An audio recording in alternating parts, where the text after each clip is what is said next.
सावधान बहू।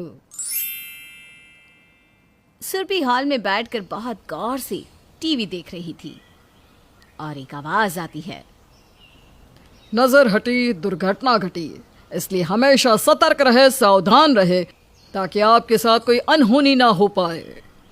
टीवी पर सावधान इंडिया देखते हुए सुरभि टीवी के बेहद करीब आ जाती है। तभी उसकी सास मधुमती बाजार से लौटकर घर आती है और सुरभि को इस तरह टीवी से चिपका देखकर हैरान हो जाती है। अरे हाँ बावली, एक काम कर, टीवी में घुस ही जा। हाँ सासू माँ परेशान मत करो, बहुत ही जरूरी केस चल रहा है। आखिर कौन है इस लड़की का कातिल? अरे ये बात एपिसोड के शुरुआत में ही बता देंगे क्या वो तुझे? और तू पहले टीवी से दूर हो, दूर हो। मधुमती अपनी बहू को खींचकर टीवी से पीछे करती है।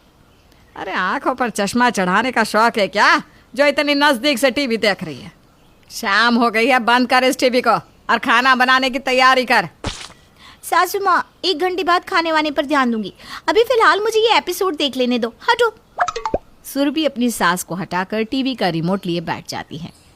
सुरभि बड़ी ही समझदार बहू थी। औरों की बहुओं की तरह उसके ज्यादा नखरे भी नहीं थे और वो अपनी सास से ज्यादा लड़ती भी नहीं थी। लेकिन बात एक रोज की है, जब वो टीवी पर सावधान इंडिया का एक एपिसोड देख लेती है तो उसके बाद से कभी ऐसा नहीं होता कि वो उसका कोई भी एपिसोड मिस करे। ऐसे ही एक शाम मधुमती सामान लाने के लिए घर से निकल रही होती है। सासू माँ, शाम के समय आप कहाँ टहलने निकल रही है? समय तो देखिए 6 बज गए हैं। अरे कुछ सामान लाना था बहू, चौराहे की दुकान से, वही लाने जा रही हूँ, थोड़ी देर में आ जाऊंगी। बिल्कुल भी नहीं, अरे अभी थोड़ी देर में अंधेरा हो जाएगा और आजकल का माहौल ठीक नहीं है, ये तो आप भी जानती है। चलिए मैं भी आपके साथ चलती हूँ। अरे तो मुझे कौन सा कोई खा जाएगा, और जरा से सामान के लिए 2 लोगों का क्या जाना। एक काम कर, तू ही लेकर आ सामान। सासू माँ लेकिन। अरे अब जा भी ले, ये रही सामान की लिस्ट। मधुमती सुरभि को लिस्ट पकड़ाकर चली जाती है। कुछ ही देर में सामान लेने के बाद जब सुरभि घर की तरफ आ रही थी तो वो गौर करती है कि उसके पीछे कोई आदमी चल रहा है। वो जहाँ जहाँ मुड़ती वो आदमी भी वहीं मुड़ता। ये कौन है जो मेरा इस तरह से पीछा कर रहा है?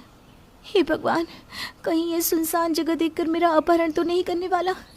सुरभि, ऐसे लोगों से सावधान रहना होगा तुझे। सुरभि ये सोचते हुए अपने कदमों को तेजी से बढ़ाने लगती है और अचानक भागना शुरू कर देती है। तो वो आदमी भी अपने कदमों को तेज कर देता है। घर के बाहर आकर सुरभि अचानक से पलटती है और उस आदमी को जोरदार मुक्का जड़ देती है। कौन है तू? क्यों मेरा पीछा कर रहा है? बोल। सासू माँ, बाहर आइए जल्दी। उसकी आवाज सुनकर मधुमती भागी भागी घर से बाहर आती है। अरे क्या हो गया बहू, तो क्यों चिल्लाई? अरे सुरभि, तुम्हारा हाथ है या हथौड़ा? इतनी जोर से लगी मुझे, आए मेरा गाल। आप क्यों मेरा पीछा कर रहे थे? पीछा नहीं कर रहा था, बस तुम्हारे पीछे चल रहा था क्योंकि तुम्हें कुछ ज्यादा तेज भाग रही थी। मुझे लगा कोई मेरा अपहरण करने के लिए मेरा पीछा कर रहा है। हाँ, और इसलिए बिना देखे सुने धर दिया घुसा अपने ही पति को। अरे गाल सुझा दिया मेरे लाल का। मैंने तो अपनी तरफ से सावधानी दिखाई माँ जी। सच में अगर कोई मेरा अपहरण करने आया होता तो मैं तो सावधान रहूंगी ना। अरे बस कर, और ये जो सावधानी का निशान दिया है ना मेरे बेटे के गालों पर, इसके लिए जाकर कोई दवाई ढूंढ कर आ। आजा बेटा, अंदर आजा। अब बहू की सावधानी से बेटा घायल हो जाता है। सुरभि बेचारी सर खुजाते हुए अंदर जाती है। बीतते समय के साथ सुरभि जब भी टीवी खोलती तो सावधान इंडिया ही देखती। एक रोज दोपहर में वो टीवी के सामने बैठी होती है, तभी दरवाजे पर दस्तक होती है। ठहरो माँ जी, दोपहर के 2 बज रहे हैं, इस समय भला कौन हो सकता है दरवाजे पर? अरे पर ये दरवाजा खोलने पर ही पता चलेगा ना पगली। नहीं माँ जी, दरवाजा मत खोलना। दोपहर के समय गर्मी के कारण पूरा मोहल्ला वीरान लगता है, तो कौन हमारे घर आएगा? कहीं कोई डकैत वकैत तो नहीं? अरे तू ना अपनी बकैती बंद कर बहू, वरना दरवाजे पर आया इंसान लौट जाएगा। सासू माँ सुनिए, देखिए पूरा दरवाजा मत खोलना। हाँ, सुरभि बोलती रह जाती है और मधुमती दरवाजा खोल देती है। तो बाहर पड़ोसन रेवती हाथ में बर्तन लिए खड़ी थी। अरे रेवती, तू आजा, अंदर आजा। तुम लोग क्या बहरे हो गए हो? अरे कब से दरवाजा पीट रही थी, हाथ भी लाल हो गए मेरे। कान में रुई डालकर बैठे थे क्या सभी? ऐसी बात नहीं है रेवती आंटी, वो आप कभी दोपहर के समय घर नहीं आई ना, तो मुझे लगा पता नहीं कौन ऐसे दोपहर के समय दरवाज़ा पीट रहा है। इसकी बात छोड़, तू ये बता रही होती क्या लेकर आई है? यही तो दिन आई थी। मैंने गुड़ की खीर बनाई थी। वो क्या है ना, शुगर के चलते बहुत समय से खीर नहीं खाई थी, तो बस मन किया तो बना ली और वही दिन आ गई। ले मधुमती, चक्कर बता मुझे। इतना कहकर रेवती सोफे पर बैठ जाती है जहाँ टीवी का रिमोट भी रखा था, और अचानक ही टीवी की आवाज़ बढ़ जाती है जिस पर सावधान इंडिया चल रहा था। उस मासूम बुजुर्ग को पता नहीं था कि जो खीर वो खाने जा रही है उसमें जानलेवा जहर की पूरी शीशी उड़ेली थी कातिल ने। ये सुनते ही सुरभि अपनी सास के हाथ से खीर का बर्तन छटक देती है और सारी खीर फर्श पर फैल जाती है। अरे बहू, ये क्या किया तूने? अब गलती से हाथ लग गया सासू माँ, मैं तो मक्खी भगा रही थी। हाय हाय, सारी खीर का सत्यानाश कर दिया तेरी बहू ने मधुमती। कितनी मेहनत से बना कर लाई थी मैं, एक चम्मच भी चखने को नसीब नहीं होने दिया। अब मैंने जानबूझकर तो नहीं किया ना आंटी, गलती से हो गया। अरे रहने दे, सब समझती हूँ मैं। रेवती गुस्से में वहाँ से चली जाती है तो सुरभि गहरी सांस लेकर टीवी देखने बैठ जाती है। तभी मधुमती गुस्से में टीवी बंद कर देती है। सासू माँ, बंद क्यों किया? क्योंकि ये सावधान इंडिया देख देख कर पगला गई है तू। अरे सबको कातिल और मुजरिम समझने लगी है। ऐसा नहीं है माँ जी, देखिए कोई ना किसी का सगा नहीं होता, और ऐसे शातिर कातिल होते हैं ना कि वो हमारे आसपास के लोग ही निकलते हैं, इसलिए हमें हमेशा सावधान रहना चाहिए। हाँ, तभी तो तूने रेवती की बनाई खीर फर्श पर बिखेर दी। अरे कितना बुरा लगा होगा बेचारी को। कुछ गलत नहीं किया माँ जी। अरे आजकल कोई फ्री में किसी को बुखार भी नहीं देता, तो ये पड़ोसन गुड़ की खीर क्यों देने आ गई थी? सासू माँ, ऐसे ना किसी का दिया हुआ कुछ भी खाना नहीं चाहिए। अपनी बहू की ये बातें सुनकर मधुमती अपना सर पकड़ लेती है। समय बीतता है और एक रोज़ बिजली वाला बिजली का बिल देने घर आता है। ये लीजिए मैडम, बिजली का बिल। माता जी नहीं है क्या घर पर? तुम्हें उससे क्या है? बिल देने आए हो या माता जी से मिलने? नहीं नहीं, वो हर बार बिल वही लेने आती थी ना, इसलिए पूछा मैडम। वैसे मैडम, क्या है? थोड़ा ठंडा पानी मिलेगा? बहुत गर्मी हो रही है, गला सूख रहा है। कहीं ये पानी मांगने के बहाने घर में तो नहीं घुसने वाला?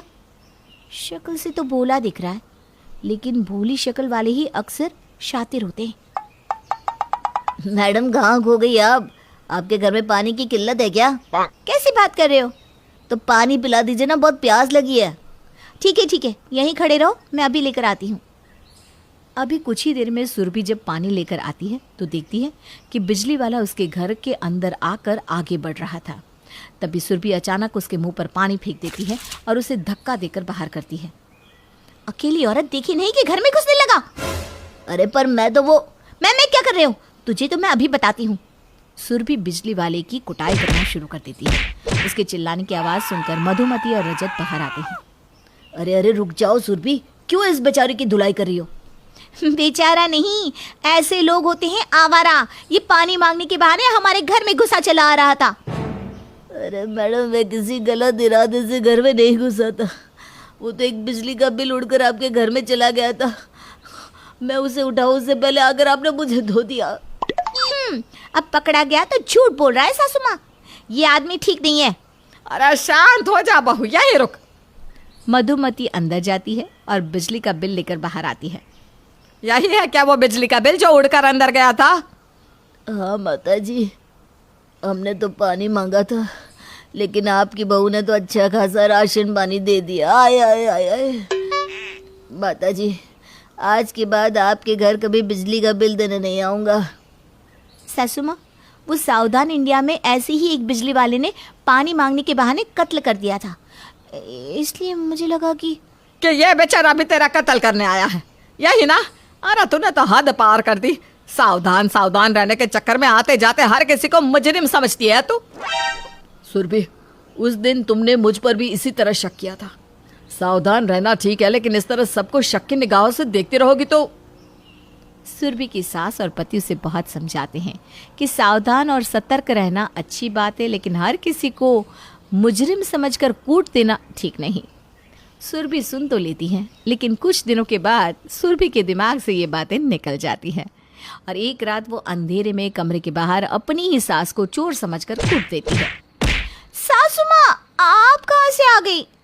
पहले ये बता, तू रात के समय भी सावधान रहती है क्या? रे मेरी कमर तोड़ दी। हाय, हाय, हाय। सासू माँ माफ करना, वो ज्यादातर घटनाएं रात में ही घटती है ना, इसलिए रात को ज्यादा सावधान रहना चाहिए। तो मैंने अंधेरे में आपको चोर समझा इसलिए। अरे तेरी सावधानी तो हमारी परेशानी बन गई है बहू, तू ऐसे नहीं मानेगी। लगता है अब मुझे भी सावधान होना पड़ेगा। अपनी सावधान बहू की हद से ज़्यादा सावधानी देखकर मधुमती टीवी का केबल कनेक्शन ही हटवा देती है, जिससे ना सुरभि सावधान इंडिया देख पाती और ना ही हर किसी को मुजरिम या कातिल समझकर उस पर शक करती।